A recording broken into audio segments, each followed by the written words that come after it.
Did they use Kevin Spacey's brother?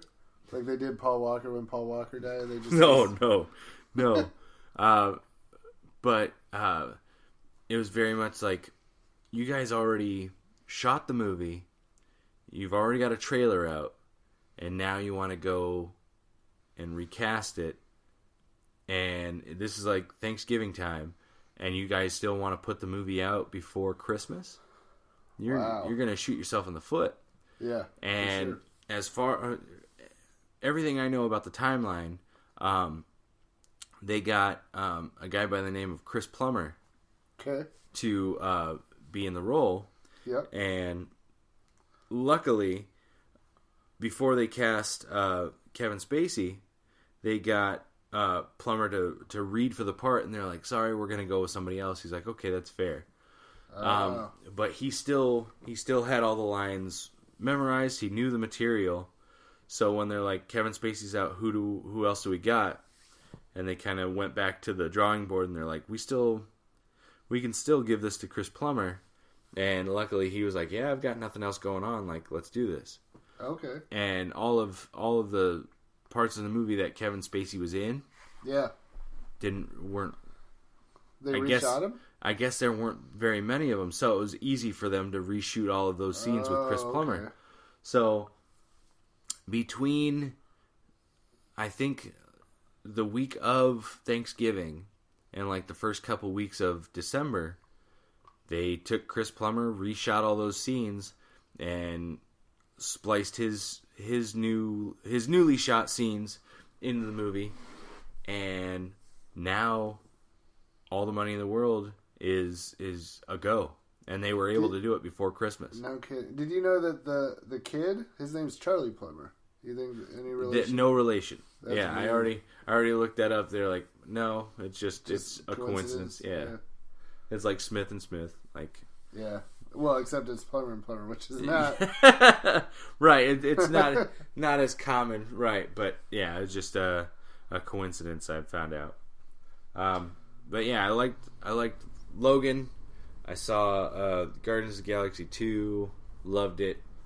Yeah, those are my big movie hits for the year. That's awesome, man.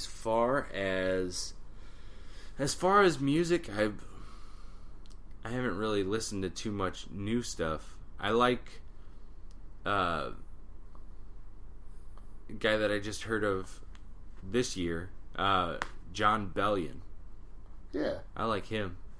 Yeah, he had a song last year, I think, or the year before. Yeah, a year or two ago, he had a pretty popular song. Yeah, he was pretty good. Yeah, not really. I don't want to say it's not my style. It's not something I listen to a lot of, regular. but I enjoy it. Like the kind of the hits. Yeah. Kendrick Lamar dropped his album in April, I think. I'll assume you're right.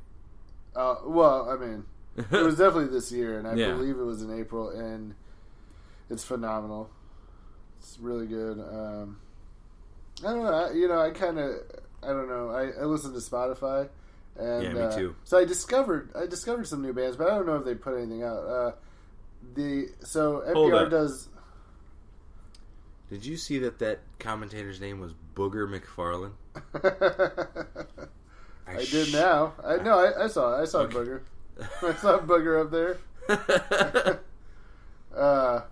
So NPR does it's called Tiny Desk, and they do music shows. Oh, They Tiny have- Desk. Yeah, I've seen it. Yeah. So they had a contest. It was a Tiny Desk, video contest. So video bands shot a video, submitted to NPR. They picked a winner. Yeah. The winner was this band called Tank and the Bangas, and it's this band. There's two female vocalists from Florida. I want to say Miami, but the Florida, or no, I'm sorry, not Florida. New Orleans. They're from New Orleans. Okay. And so it's really jazzy and soulful, and it was phenomenal. And I just got hooked. And then I went on this this slide into just soul music. And I got reacquainted with a guy named Alan Stone, who's a very soulful, great musician. And yeah, I'm a big fan of Alan Stone.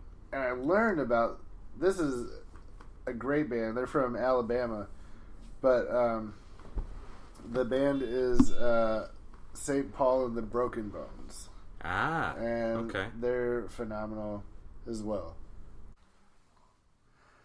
Yeah, man. I've been into the soul thing recently. I don't know. I like all kinds of music, but yeah, I don't know, man. Sometimes you find some stuff that reignites your fire for some soul music. Absolutely, or whatever. Back to the Alan Stone thing. He was one that I got into in recent years. Yeah. Big fan of his work. I was kind of sad when I heard that he was up in Des Moines, and I missed him too. So. Yeah, he was. I'm never really able to get out to stuff. Yeah. Because that means I have to change something anyway. But, yeah, no, if I would have heard beforehand, like, I probably would have been able to move some shit around and be up there for it, but right. I heard about it too late. Right. Yeah. So, I don't know, man. I think I had a pretty good year overall, I guess. Yeah. Kind of, in closing, my grandfather died at the end of 2016, and then my grandmother died in April. But man, I just I did a ton of shows. I got into a festival. I got asked to do a festival. Yeah. I started hosting at the comedy club in Cedar Rapids. So for the comedy part, it's been a good year. I've dated a bunch. I found a girl that I'm pretty into that, maybe something will happen. I don't know, but all in all, I started a new fucking job, Right, absolutely. It's been a good year, man. The cool thing about 2017 is that the last thing I found out is that I will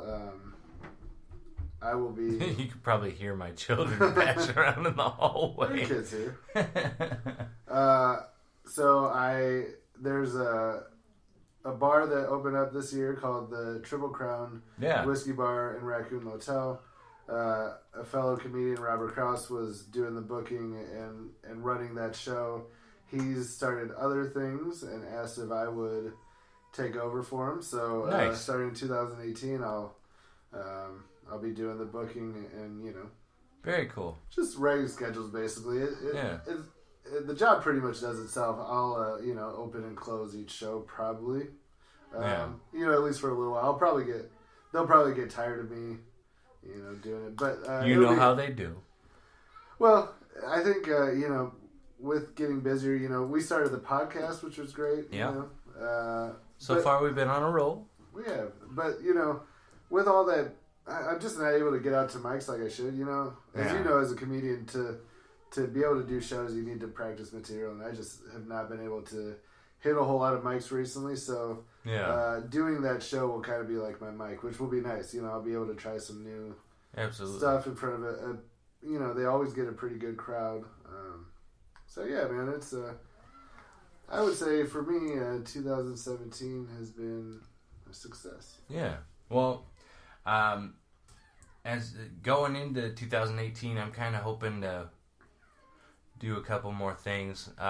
This year was kind of slow because I like having a little bit of time to get used to something rather than continue to try and do stand up as well as do the new job as well as work out having two little ones now. Right. I took the year to figure out what I'm capable of and what I'm not. And so rolling into 2018, I'm kind of hoping to do a couple more things. I'm writing some scripts and hopefully bust out a couple short films and that kind of thing. Right. I'm hoping that this coming year is the year that I can get into my first festival. I've done comedy competitions. Right. But I have not done a festival yet. I know Floodwater's coming up at the beginning of the year. So I'm gonna try and do that and before they shut down submissions. And the submissions actually end on Friday, so okay. You have to have a video. So, but I might be able to use an old one. Yeah, I mean, anything will do. It doesn't have to be recent. Yeah. But also, the Taco Tuesday podcast is submitting for to be a variety act Nice. at Floodwater. So Yeah. maybe we'll interview some comedians and I'd love to. talk shit about Iowa City as we're apt to do. Yeah, absolutely. We might be able to work something out to where we can bring back a former guest, somebody that may or may not have played for the Hawkeyes. Oh yeah. That would like to come and do a special interview with us. us. That would kind of be fun, even if we're not like a feature performer, just to go up there during the festival. Yeah. And just set up shop and do a podcast while we're up there with the performers, and just interview a bunch of people, get a glimpse into that world. It's kind of absolutely. Fun. The festival, and I've only done one, but it is just like a whirlwind of personalities. Everybody's trying to everybody's like talking and like trying to joke and trying to one up each other. And like, for me, I'm like, I'm not that funny to begin with, but when you get like, Nick Thune and Kyle Kinane and Sam Talent and Brody Stevens all in a circle, just like talking shit to one another, is the coolest thing, right, ever. And it's a fun atmosphere to be in. Absolutely. Well, I am fully prepared for that if that comes down the pipe. In closing, what would you rate 2017 on a scale of 1 to 10? I'd give it a 7, I think. For me. Yeah. How about you? I'd say I'd have to go the same. Yeah. I'd say either 7 or 8. I'll lowball it and say 7. Okay. Yeah. Yeah. So, yeah. Any so trying to get into some more festivals, you're writing a script. What else is what's on the docket for 2018? 2018 just keep doing the 9 to 5 the way I am. I'm gonna start off the year. Both my kids were born in January, but 2 years apart. So okay, gonna have the first birthday for schedule, man. Right. Yeah. Yeah. A lot of people are like, "How'd you get that to happen?" I was like, "My wife gives me a window, and that's when I work." Yeah. But yeah, no. So my daughter will turn 1 in January, and my son will turn 3 in January. Okay. And then my stepson, today's the 27th. My stepson turned 17 today. Really? So yeah. So happy birthday to Dominic. Happy birthday, Dominic. And my present to you is giving you 1 more year in my house before you got to get the fuck out. But no, he's a good kid, and this next year I think is going to be it's going to be overcrowded with figuring out college and stuff like that. So busy. Yeah, so it's going to be a busy year for him. So I do not envy him on that. Yeah, but at the same time, I envy the fact that he still kind of has the world splayed out in front of him. You know what I mean? So yeah, he's gotta sit down, focus on it for a minute, and figure out which direction he kind of wants to shoot down. You know what I mean? So interesting, man. Yeah. So we'll see how that goes. But I'm excited. I'm excited to see what that kind of entails. Yeah. But yeah, unless we got anything else. No, man, I think we can close this bad boy out. I think that's it. Thanks as always for listening. Absolutely. And before we close out, I do want to. This is the part of the show where we talk about our advertisers. If you want to follow us at all on Twitter, you can follow Jake at JD827. That's JAYDEE 827. You can follow me at Boris the Idiot. That's Boris the ID10T. You can follow the podcast at Taco Tuesday Pod. You can also follow our friends over at the Quest End Network. That's at Quest End Network on Twitter. On Instagram, I'm under Boris the Idiot, and Jake is under Jake Your Booty 2. Who got Jake Your Booty